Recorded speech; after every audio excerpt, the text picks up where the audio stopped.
This is Thank You Mama, weekly lessons from mothers all around the world.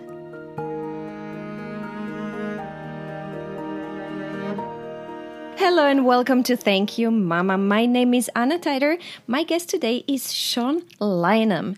And Shawn is the president, the CEO and founder of Qwaltec, which specializes in mission operations and training for spacecrafts. Shawn began her career in the space industry, training astronauts and flight controllers at NASA. It all sounds amazing to me. And on top of that, she's passionate about encouraging women to find their confidence and their voice and achieve their dreams. Shawn, welcome. I'm so excited you're here.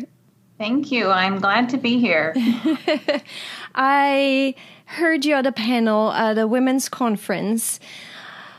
What was it about? Encouraging girls? I forgot what it was, but the panel was packed with amazing women who were encouraging girls and next generations to achieve their dreams. And I was so inspired. And I heard you speak and I thought I have to invite you to come to Thank You Mama. And I'm very glad you accepted. Oh, thank you so much. So, Shawn, tell me about your work. How do you become a trainer for astronauts? How does that happen? Well, I generally say that I stumbled into space because it wasn't my initial goal or dream. I did always have dreams of, I did want to run my own company or be a CEO someday. And I always dreamed of doing something important or making a difference. But I grew up or was alive when we were still landing on the moon. And so I remember some of the moon landings. And I didn't identify with the people that I assumed worked at NASA, who either had, were men and had lab coats and pocket protectors, or wore spacesuits and went to space. And neither of those were things that I identified with. I always put in my presentation to schools and women that I speak to that I grew up somewhat in the South. We moved a lot, but I wanted to be, a cheerleader or Miss America. Those were my dreams when I was little. I wasn't very coordinated, so that didn't work out too well, and didn't quite make it to the Miss America pageant. But in school, I started being recognized for being smart. So I did really well in school and got a lot of encouragement in school and had struggles at times too, because we did move a lot. And I learned that confidence makes all the difference. If you have a teacher that tells you that you're not good at something, well, then suddenly you're not good at it. When you have a teacher that tells you are good at something, suddenly you are good at it. Or that was my experience. So I ended up majoring in biomedical engineering. I thought that I wanted to go to med school. Also learned that I didn't have a very strong stomach, so med school wasn't for me. And I didn't do that well in school. Biomedical engineering was hard. I hadn't really learned. It had been easier in high school. I didn't really learn how to learn. So I struggled my first couple of years in college. It wasn't until my academic advisor, my junior year, sat me down and said, you're not doing well. You need to improve. But I confessed to him that I couldn't do it, and he said, "Yes, you can. I will tutor you every day." And that's what he did, and that really turned around my belief in myself and my ability to learn. He helped me figure out how to learn. But by the time I was a senior in college, I realized I didn't like engineering, so I was just about to graduate, and I told my dad I wanted to change my major, and he said, "No, just finish, just get the degree. You don't have to be an engineer, but you're so close." So that turned out to be very good advice, and I finished the degree, but I left school with no job and not really knowing what I wanted to do. I thought about law school, I thought about graduate school, but I was very burnt out on school. So I started looking for a job, and I found a job doing technical training. It was in the fluid power industry. And very male dominated. I was the first woman the company had ever hired in a technical position. And I thought that I could, change the attitude of men just by doing a good job. But I learned it was an uphill battle at times, and it didn't matter how good of a job I did. So I started looking for another job, and literally just met someone who worked at NASA. And he said, "Oh, we hire engineers to train astronauts, and all you need is the engineering degree, and you also know how to do the training now, so why don't you submit your resume?" I thought, wow, NASA sounds pretty cool. So I submitted my resume and got hired. So that's how I ended up in the space industry. I was hired to work on developing training for the crew healthcare system for a space station. Mm-hmm. And how long did you stay at NASA then before you started Qwaltec? Well, I was at NASA for 6 years. So I started working on the crew healthcare system and other things in the training division. I switched to robotics. So I trained astronauts how to operate the robot arm on the space shuttle. Mm-hmm. And then left NASA to work Iridium, which was the first satellite constellation, or large satellite constellation, largest at the time, to provide cell phone communication anywhere in the world. And so I was hired there to provide training for the ground controllers, mission controllers for the satellite constellation. I was there for 5 years, and Iridium went bankrupt back in the late 90s, early 2000s, and suddenly found myself and my husband at the time, both of us worked at the same company. We were laid off, which was something I never thought would happen because we were very specialized and just didn't think that would happen to me.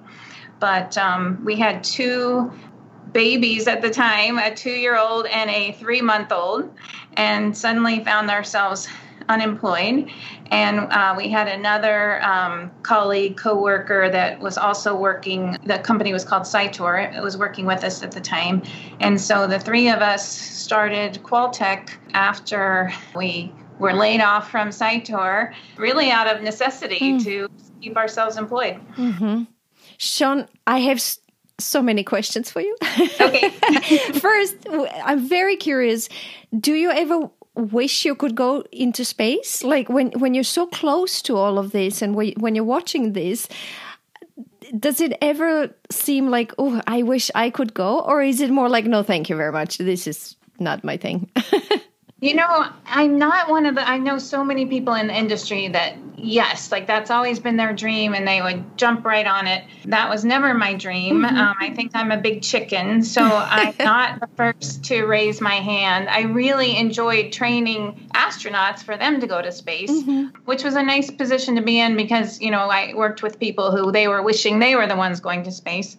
But when I worked at NASA, I had the opportunity to go on the KC-135, or the nickname was the Vomit Comet. So it flew parabolas. So you got about 30 or 40 seconds of weightlessness at the top of each parabola. And there were 40 parabolas. So it was a lot.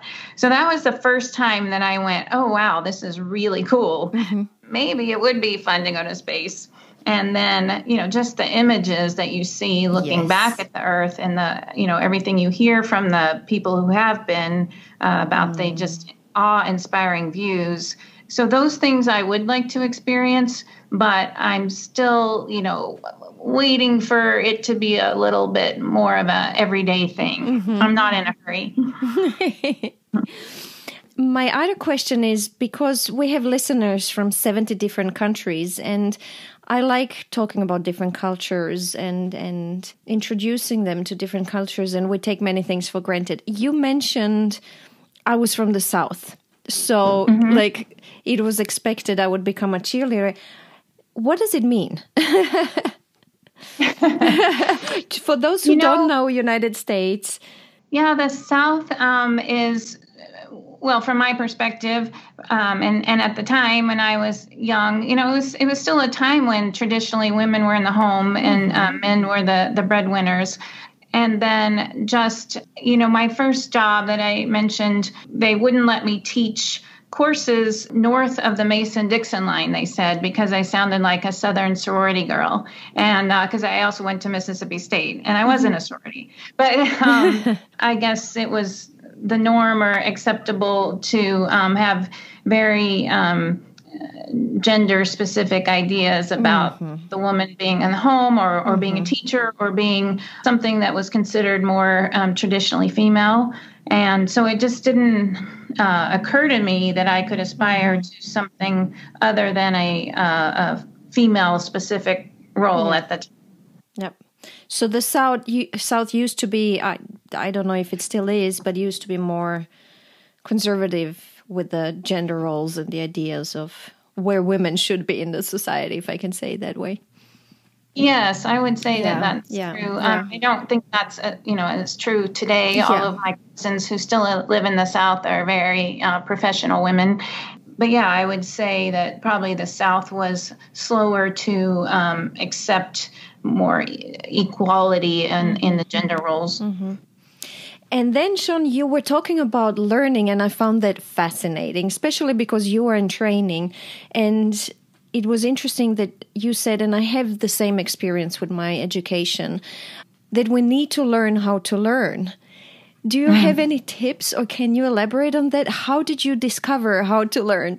How did you learn how to learn? In my case, to learn to stop being afraid to ask questions. I was also pretty shy and didn't want to call attention to myself or risk asking a stupid question or risk, someone finding out that I was a fraud. Another thing I, have learned about as an adult is something called the imposter syndrome.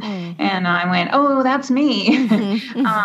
But, that feeling that you don't belong. So as soon as the courses got hard and I went, oh, I can't do this. Someone's going to find out. And so it didn't occur to me that, I guess because things came pretty easy when I was younger, it didn't occur to me that everything wouldn't come. You might have to invest some time in it instead of it just coming easy. And I'm over exaggerating that. But And before we jump into talking about Mom Carolyn, let's talk about empowering girls and women. So Dina Patton founded Girls Rule Foundation. In fact, she was the one who asked me to be on the panel you were referencing earlier. And so she started this organization to teach girls leadership skills and confidence and just to know their worth. And so when I met her, that really spoke to me because those were all things that I had struggled with my entire life. And so she speaks messages of, turning down the small voice and turning up the big voice and that sort of thing. And so when we met, then she asked me to be her STEM director at the time. And so in her And sorry, for the international listeners, STEM is the science and technology. Yes, science, technology, engineering, and math. Okay, thank you. And then, and some people refer to it as STEAM because they add in the arts because that's very important as well. And so many of her programs included a STEM aspect to them. So she's had summer camps and mother-daughter retreats and areas where I would either organize the STEM activity or the STEM speaker or come in and speak myself to encourage young girls that they can do it. I've heard it often said that if you can't be it if you can't see it. And so just showing them that it is something that, you can achieve and that other women have achieved. My daughter, my oldest daughter, is also in biomedical engineering. She's a senior at Arizona State. And at the end of her freshman year, one of her friends wanted to drop out of engineering because her grade point average was so low. And she said, Mom, you need to tell her how low your grade point average was. I love it. And I went, no, I'm embarrassed. And she goes, no, look at how, successful you've become, and you didn't do well in college. My friends need to know that. And so I went, okay, so I told her, and now I somewhat freely share my grade point average in college was not so good. I did graduate, though. That's cute. Let's jump to Mama. Let's talk about Mom Carolyn. Is she also from the South? Yes. So Carolyn was born and raised in a very small town in Arkansas, in the northeast corner, Rector, Arkansas. Although also there's many small towns around there, so lived in some of the small towns around as well. But she grew up on a farm and then went to a country school, and so was, from an early age, very involved in helping out with the farm. Both my parents grew up on farms, and, they talk about cotton was one of the things, grown in Arkansas, and they talk about chopping cotton and picking cotton, and it was all a very manual process back then, where my mom's father raised cattle, and then, also had cotton fields and different crops at various times. So very much not a city girl, as my family would say. And then she was, I believe I'm sure neither of my grandparents went to college, or even one of them didn't even finish high school. So she went to college but did major in home economics at the time. So she went to the University of Arkansas and majored in home economics. So again, back to that traditional female roles. And I'm sure she was interested in it. She was really good at it. She's a great sewer. She's a great cook. And then she and my dad met in high school. So they grew up in the same town, same area. And they started dating in high school at 15 or 16 years old. And then I think she went to Arkansas State her first year, and then transferred to University of Arkansas, I'm sure, to be with him. And they got married their senior year in college. And my dad's an engineer. He's a civil engineer. And so they moved a lot. He didn't want to continue farming, and so got transferred a lot. I was actually born in Oklahoma, and we moved all over the country. So my mom was really the, picking up and moving to support my dad, and, maintaining a stable home life for us, regardless of what state we lived in.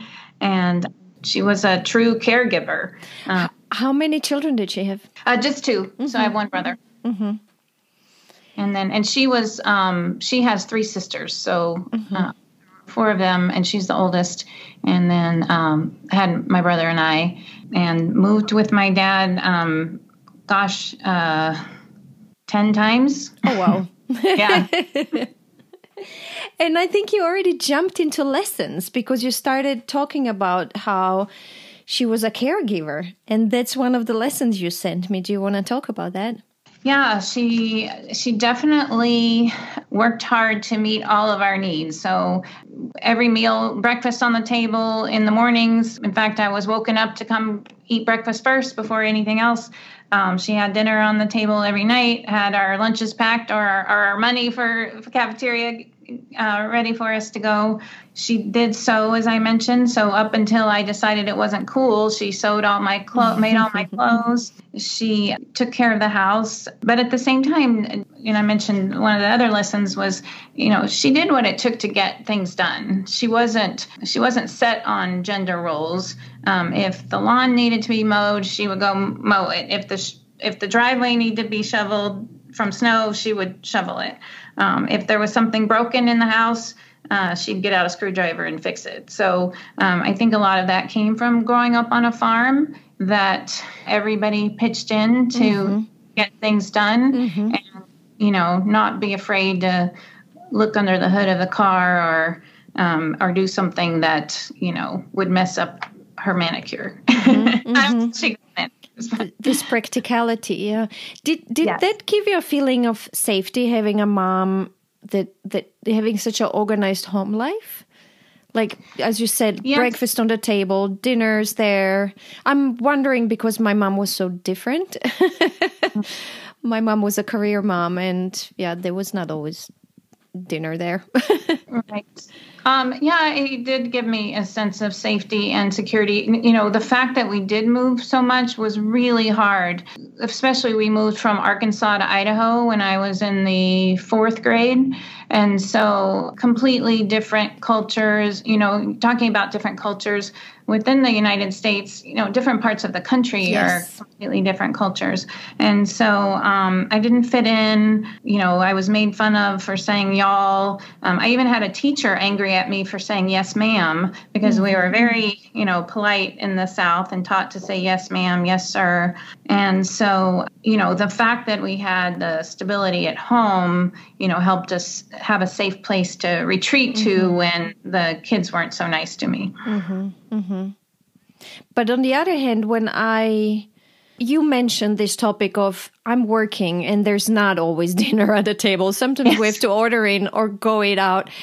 And what do my kids think about it, you know, or do they complain? But I have to tell you, the older I am, the more I'm appreciating the fact that my mom did have a career and she did have her life and she had her identity. And I used to, when I was younger, I used to be upset at it. I was like, every other kid has these beautiful sandwiches for school and I get some money and have to just go to the store and buy something, you know. But the older I am, the more I'm appreciating the fact that she was such an amazing role model with this self-fulfillment and the career and this other part of being a woman. Yes, and I'm finding that with my kids. I mentioned that, well, early on when I had children, you know, I did try to do it all. I tried to be a stay-at-home mom and work full-time. So I tried to cook every meal. I tried to always be there for my kids when they needed, you know, adjusting work hours to be home when they were home. Not always, but as much as I could. And then when they were teenagers, you know, before they were teenagers, right, I finally reached the point where I said, I can't do it all. And, by the way, my mom, and she worked at various times, but generally part-time jobs so that she could, you know, continue to meet the needs of the family. And so I tried to do both. And I resented it and I was struggling and I just was exhausted all the time. And so I said, something has to give. I can't be both, you know, I can't do it all. I can't be it all. And so I chose the things that I didn't like to give up. And that, you know, it's okay to have someone clean my house and it's okay not to have dinner on the table every night. And so, but my kids the same, they complained as teenagers, you never cook or, you know, never bake cookies but now they're like, oh, Mom, I'm so glad that you have a career and that you've, you know, modeled this working towards your dreams for us. So now they're appreciative, even if maybe not so much when they were teenagers. Shawn, we had 2 more lessons. We had the problem solving or doing what it takes. Yeah, I really admire that about my mom. She doesn't complain. She just does what it takes to get the job done. You know, I feel like I've probably been more of a complainer in my life, but it was also a good lesson because when, you know, push comes to shove and I just have to meet a deadline or have to get something done, it doesn't do any good to complain or whine about it. I need to get it done. And so she really taught me how to just, you know, methodically approach it and do what it takes. So I think that was a great lesson I learned from her. Mm-hmm. And then we have the rare one, the one that women usually answer when with my tricky question, when I say, what do you wish your mom taught you? They usually say finances, and your mom did.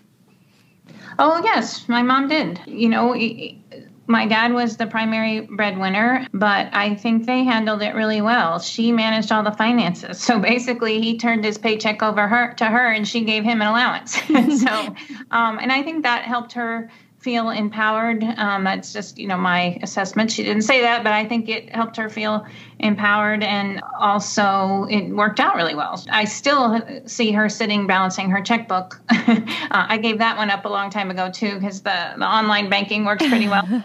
Yeah, she was a good manager of finances. But she did teach you that actively. Did she sit you down and teach you that? She did teach me to balance the checkbook. That's fantastic. Okay. And I think that alone was such an amazing lesson because, teaching you not to spend more than you make, you can see, now we have credit cards and all. I mean, we did then too, but they weren't so freely used. But, to really be able to visually see what's coming in and what's going out, and if you're cash positive or cash negative at the end of every month, I think was that part is still good, I think, for balancing checkbooks. But let's go into the tricky question. Is there anything she was not able to teach you? Anything you wish she did? Well, I mentioned how she was a caregiver and worked very hard to meet all of our needs, which, as you mentioned, was a sense of safety, which is why I think that it was important to me. But what I wish she would have taught me is that you can't do a good job taking care of other people if you don't learn how to take care of yourself. And I think she probably did this, put others' needs above her own. And so I thought that's what being a mom, being a woman was. And so it took me much later in life to learn that you need to care for yourself. Self-care was not a term that maybe even existed when I was growing up, but self-care and putting yourself first were things that I would have thought were selfish when I was young, and now see how incredibly important they are, because you're really not doing others service if you aren't mentally and physically whole yourself. How do you take care of yourself? Oh, well, and then I may not be so good at it. But I have learned how to meditate. One of the first things I did when I started learning to care for myself is yoga. I was very high strung and very high stress. And in fact, after I discovered yoga, there were nights at home my kids would say, "Hey, Mom, don't you think you need to go to yoga tonight?" And I was told for a year, a little strung out. One thing is I just don't feel guilty anymore for taking downtime. I used to think I needed to fill every hour of the day or I wasn't being productive. And, I need downtime to recharge. So spending time with friends, even spending time in front of the television, sometimes that's, what helps me recharge. And so those are the types of things that I do. And then I love the water. I live in Arizona at the desert, but when I really need self-care, I try to find water. Shawn, this was so interesting. Thank you. Is there anything else you'd like to add before we recap? No, I think that we covered it all. I really appreciate it. I could talk on and on, but it was great. Thanks for having me on. How is Mom Carolyn doing now? She's doing well. My parents have retired back to Arkansas, so they're still there. And she just turned 80, and so we got to celebrate her birthday. And I think she is having some time to care for herself now. So Great. That's just nice.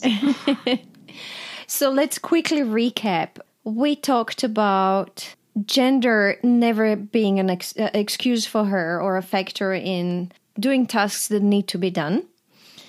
We have diving into what it takes to solve problems and to just do things that need to be done. We have finances and taking care of people, but in the same time, learning how to take care of yourself. Yes, I think that sums it up. That's it. Shawn, thank you again for being my guest. Thank you. It's a pleasure. If you enjoy Thank You Mama and want to help it grow, please take the 2 seconds to leave a 5-star review on Apple Podcasts. It really helps. If you'd like to get in touch, you can send me a mail at info@thankyoumama.net. You can also find me on Instagram, Facebook, and Twitter under Anna Teider, that's Tajder. This was Thank You Mama. Come back next week, subscribe, and tell your friends.